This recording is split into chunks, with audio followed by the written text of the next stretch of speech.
Hello students, मेरा नाम है जसवीर चौहान और आप देख रहे हैं sweet engineering. Let's make it simple.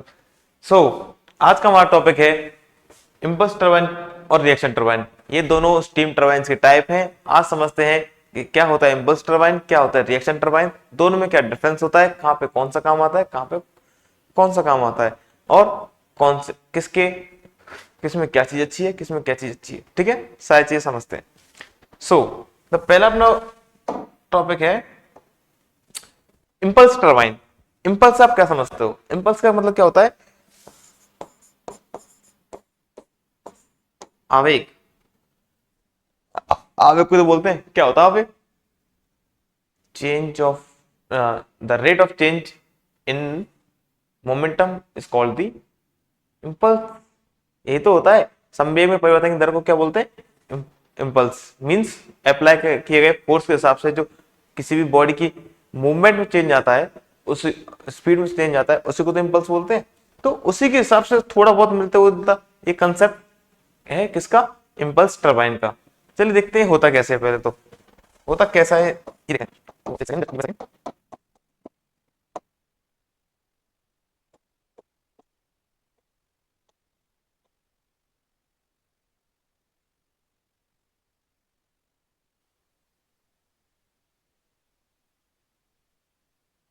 तो इसको बोलते हैं इम्पल्स टरबाइन। यहां पे क्या होता है? यहां पे आपका फ्लूइड, स्टीम या फिर कोई भी एयर या कोई भी फ्लूइड हो, वो आता है, वो अपनी काइनेटिक एनर्जी लेके। क्योंकि स्टीम है तो वो क्या होती है? हाई प्रेशर पे होती है। हाई प्रेशर पे होने की वजह से उसको जब एक नोजल से इस तरह की जो आपको दिख रही है ये नोजल, इस नोजल से गुजारते हैं, तो आपको पता है बर्नौली के प्रिंसिपल के हिसाब से अगर किसी चीज का प्रेशर बहुत ज्यादा है और अगर उसका ना आउटर सरफेस एरिया कम कर दें तो उसकी स्पीड बहुत ज्यादा बढ़ जाती है। बढ़ती नहीं बढ़ती, वेलोसिटी बढ़ जाती है। तो इस वजह से हाई प्रेशर पे तो उसका नोजल छोटा रखने की वजह से इसकी स्पीड बहुत ज्यादा होती है। इसके पास काइनेटिक एनर्जी आती है बहुत ज्यादा, और उसी काइनेटिक एनर्जी को ये जब इस टरबाइन की पे इम्प्लांट कर देता है तो उसको बोलते हैं हम। तो ये सब जो प्रोसेस होता है इसको बोलते हैं इम्पल्स टरबाइन। देखिए इसका भी एक सीन है कि अगर आप देखोगे तो हम्म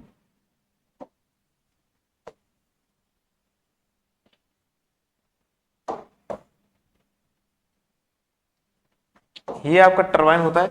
इस पे इस तरह की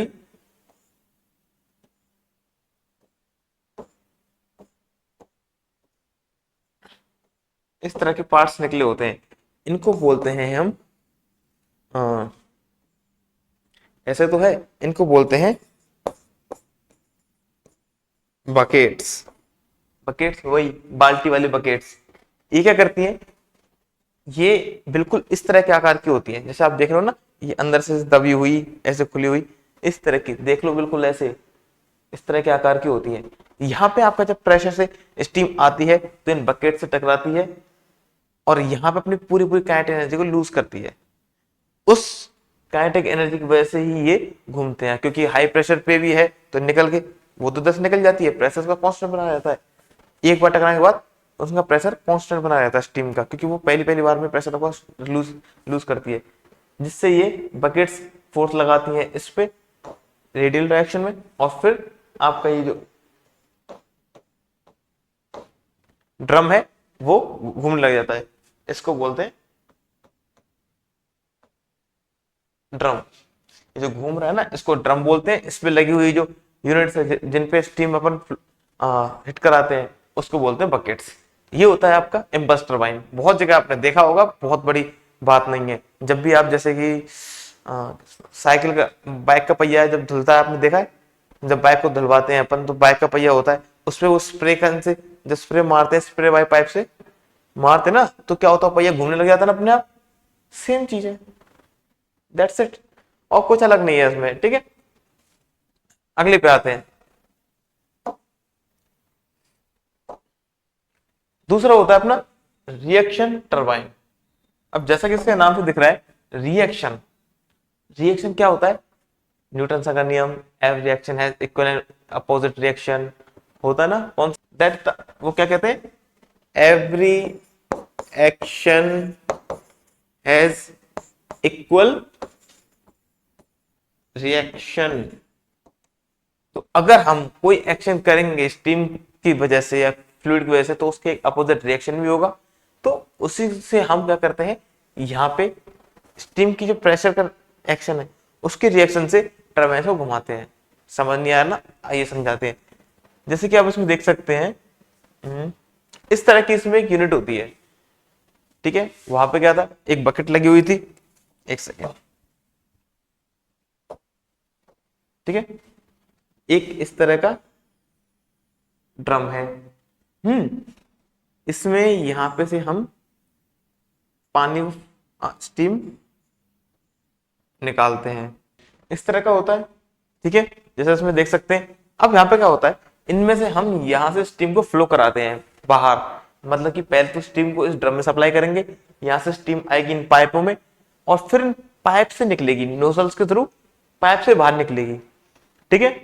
अब क्या होगा, उस वजह से स्टीम गई इस साइड में, रिएक्शन कहां लगेगा, उल्टी साइड में। ये होता ना, सॉरी वो जो फर्स्ट लॉ नहीं है, इनर्शिया वाला नहीं है, वो थर्ड लॉ है, थर्ड लॉ ऑफ मोशन वाला, एक्शन रिएक्शन, ठीक है। तो आपकी स्टीम इस साइड जाएगी तो फोर्स किधर लगेगा, रिवर्स, उल्टा force, opposite force, opposite direction में, ठीक है। तो जैसे स्टीम यहां से निकलेगी तो क्या होगा, इस पे फोर्स लगेगा इस साइड में, और क्योंकि एक एक्सेस पे लगा हुआ है, ये मूव कर सकती है, तो इसीलिए फिर ये आपकी इस साइड मूव करने लगेगी। ऐसे इस साइड में होगा तो यहाँ पे ये इस तरह मूव करने लगेगी।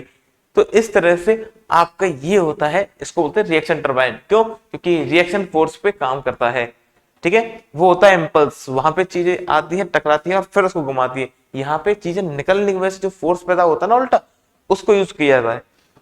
आई बात समझ में, गॉट इट, ठीक है। तो जैसे आप देख सकते हैं, यहाँ पे नोजल्स लगे हुए हैं, यहाँ से फ्लो निकलता है आपका, ये इस साइड फ्लो करेगा फिर, ठीक है। चलिए अब देखते हैं इनकी साइंस के बारे में। के दोनों के कंस्ट्रक्शन में क्या अंतर होता है, देखिए। सबसे बड़ी बात होती है कि हम टरबाइन सिर्फ एक यूज नहीं करते हैं। आपने इतनी हाई प्रेशर स्टीम बनाई, ठीक है, ऐसा तो है नहीं कि सिर्फ एक टरबाइन पे ही चल के वो अपनी पूरी हीट, पूरी एनर्जी लूज कर देगी, ये भी तो नहीं होता ना। तो इसीलिए हम मल्टी स्टेजेस टरबाइन बनाते हैं। मतलब कि एक टरबाइन, फिर एक और, फिर एक और, वहां पर हीट लूज करी उसने, फिर और आगे फ्लो कराते रहते हैं ताकि सारे सारे टरबाइन घूमते रहें, ठीक है। आपकी जिस टीम के पास जो एनर्जी है उसको पूरा यूज कर सके हम, तो उसको बोलते हैं, हाँ, जो मल्टी स्टेज टरबाइन बनाए जाते हैं ना,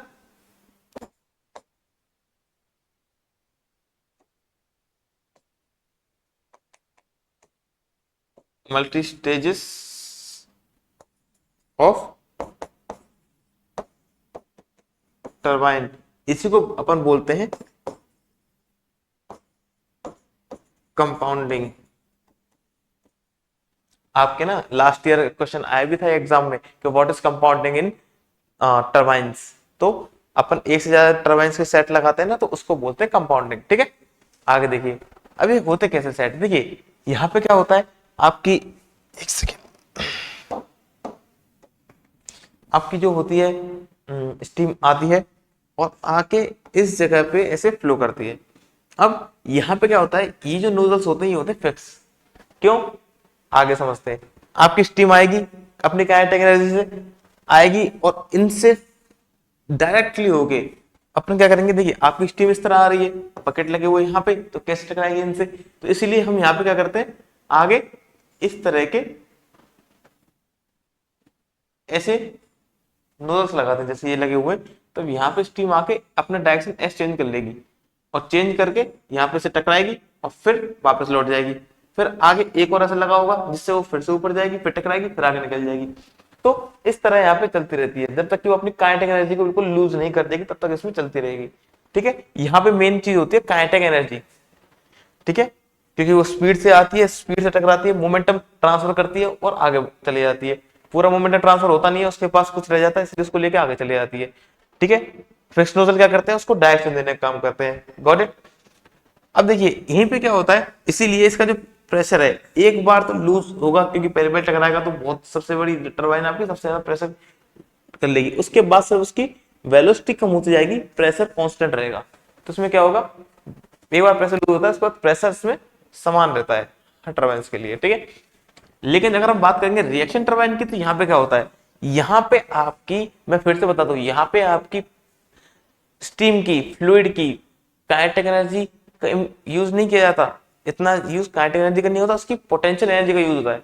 पोटेंशियल एनर्जी समझते हो ना आप, कि उसकी स्थिति की वजह से उसके अंदर जो एनर्जी है उसको बोलते हैं पोटेंशियल एनर्जी, क्योंकि यहाँ पे अपन यूज करते हैं उसके प्रेशर का। यहाँ पे जो नोजल्स होते हैं ना उसको कम छोटा बनाया जाता है, इसी वजह से जो आपकी स्टीम आती है उसके पास प्रेशर होता है एक, ये पूरे में फैल जाती है स्टीम, उसके बाद उसके पास प्रेशर है मूव करने के लिए, उसके बाद पोटेंशियल है, वो पोटेंशियल एनर्जी है। तो इसीलिए यहाँ पे ये फिक्स नोजल्स होते हैं, ये वही काम करेंगे जो डायरेक्शन देने का काम, और फिर आपकी स्टीम यहाँ से यहाँ फ्लो करेगी, ये टकरा नहीं रही है, आई रिपीट, ये टकरा के अपनी हीट लूज नहीं कर रही है, यहाँ से जब ये फ्लो करेगी, इस तरह फ्लो करेगी, तो इसकी बाधा बन रही है, ये जो नोजल्स है इसके रास्ते में बाधा आ रहा है, तो ये क्या करेंगे, इसकी डायरेक्शन यहाँ से चेंज कर देंगे, और उससे टकराने की वजह से ये जो मूवेबल नोजल है वो घूमने लग जाएंगे। ठीक है, चीज बहुत ज्यादा कॉम्प्लेक्स नहीं है, सेम ही है। ये होता है आपके दोनों टर्बाइंस। समझ में आया? आया समझ में? अभी देखो,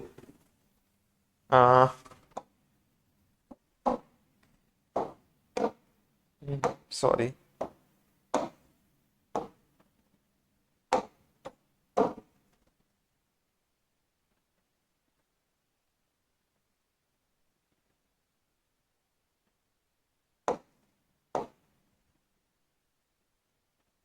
अगर आप इसमें देखोगे तो देखो, ये एक जेट इंजन का, आपका जेट इंजन का प्रोटोटाइप है।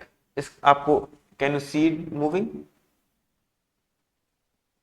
हेलो, बताओ, सही क्या घूमता हुआ दिख रहा है ये? तो देखिए, ये एक जेट इंजन का जो इंटरनल स्ट्रक्चर है वो है।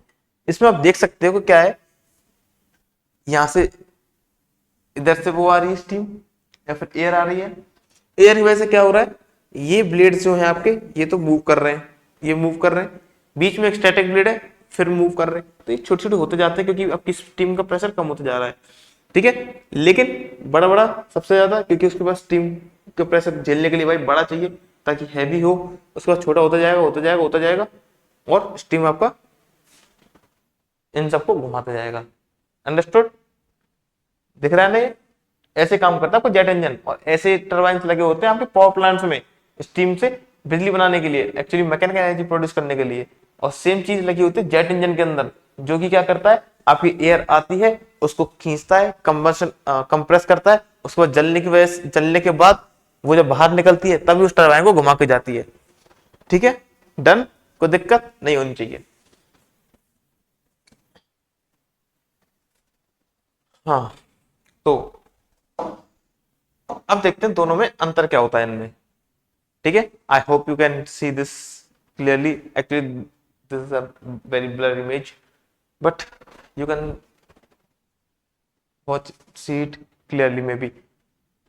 Let me read this for you. Okay, so the first thing is, these are the main differences between impulse turbine and reaction turbine. Okay, let's check it out. The entire available energy of the water is first convert into kinetic energy. आपके पास जितनी भी पानी की, मतलब steam के पास जितनी वो होती है ना एनर्जी, उसको पहले काइनेटिक एनर्जी चेंज करते हैं। नोजल छोटा किया, छोटा होने से क्या हुआ, उसकी काइनेटिक एनर्जी बढ़ गई, काइनेटिक एनर्जी चेंज किया। ठीक है, the available energy of water is not convert into form of another energy. वहां पे चेंज नहीं करते, वहां पे तो जैसी स्टीम बन रही, जितने प्रेशर बन रही है उसको ऐसे सेंड कर रहे हैं, नोजल का काम कम है। ठीक है, दूसरी चीज, the water flow through the nozzle and emptying the bucket which are fixed on the periphery, outer periphery of wheel। आपकी जो व्हील है उसकी बाहर की त्रिज्या पे, बाहर की जो स्क्रीन पे, उस पे जो बकेट लगी हुई है उन पे वाटर फ्लो किया जाता है ताकि उसके पास मोमेंटम आ जाता है घूमने के लिए। यहाँ पे क्या होता है, the water is guided by the glides blade flow over the moving when. यहाँ पे क्या करता है, किया जाता है उन वेन्स के थ्रू, उन जो लगे हुए ना नोजल्स, उनके थ्रू, क्या नोजल नहीं, अरे वो ब्लेड्स, उनके थ्रू उस स्टीम को गाइडेंस दी जाती है, गाइड किया जाता है कि आप इधर से मूव करें, अब ये इधर से मूव करे, क्योंकि जिस साइड वो मूव करेगी, ठीक है, हमने रोलर को बोल दिया कि इधर से जाओ, अब वहां पे जो भी रास्ते में आएगा वो उसको हटाते हो जाएगा।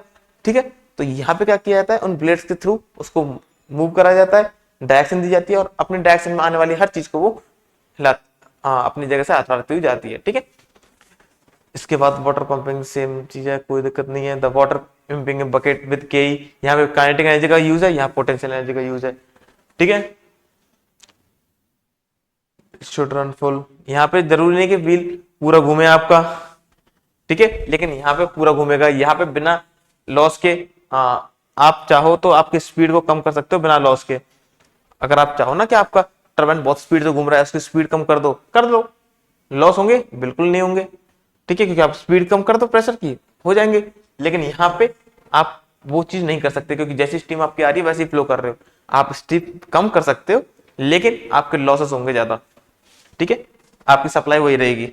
Impulse turbine has more hydraulic efficiency, इसके पास हाइड्रोलिक एफिशिएंसी कम होती है। इसके बाद हाई वाटर हेड्स होते हैं, इसके पास कम होते हैं। इसका ऐसा एग्जांपल देखो था, पेल्टन व्हील इसी सिद्धांत पे काम करता है। और ये वाले तो है ही हैं आपके हर जगह भी, जैसे फ्रांसिस टरबाइन हो गए, कैपलन टरबाइन हो गए, प्रोपेलर टरबाइंस हो गए, ये सारे आपके टरबाइंस होते हैं। कौन से? Reaction turbine. आया समझ में? ठीक है, कोई डाउट? ये थे आपके मोस्ट इंपॉर्टेंट जो टाइप है टरबाइंस के। पहला इंपल्स टरबाइन, दूसरा रिएक्शन टरबाइन। पहले में आपका नोजल से फ्लो किया जाता है स्टीम को ताकि वो घुमा सके। ठीक है, दूसरे वाले में स्टीम को फ्लो कराया जाता है, वो अपने रास्ते में आने वाले हर चीज को हटाती हुई चलती है। तो वहीं पे हम लगाते हैं मूवेबल नोजल्स, वो सॉरी मूवेबल ब्लेड, वो घूमते जाते हैं ब्लेड। ठीक है, डन। यहाँ तो अगर आपको ये वीडियो पसंद आई हो तो प्लीज लाइक करिएगा, कमेंट कीजिएगा। कोई भी डाउट हो आपका कमेंट कीजिए, आपके हर सवाल का जवाब मिलेगा। ठीक है, अगर आपको हमारी वीडियोस पसंद आ रही हो तो प्लीज चैनल को सब्सक्राइब कीजिए। आगे मिलते हैं ऐसे अमेजिंग कंटेंट में। ठीक है, और जो भी आप डिमांड करते हो कि हाँ हमको इस टॉपिक पे वीडियो चाहिए, वो भी आप कमेंट में कर सकते हो, हम उसके ऊपर पूरा ट्राई करेंगे वीडियो बनाने की। ठीक है, मिलते हैं अगली वीडियो में। जय हिंद, जय भारत, राधे राधे।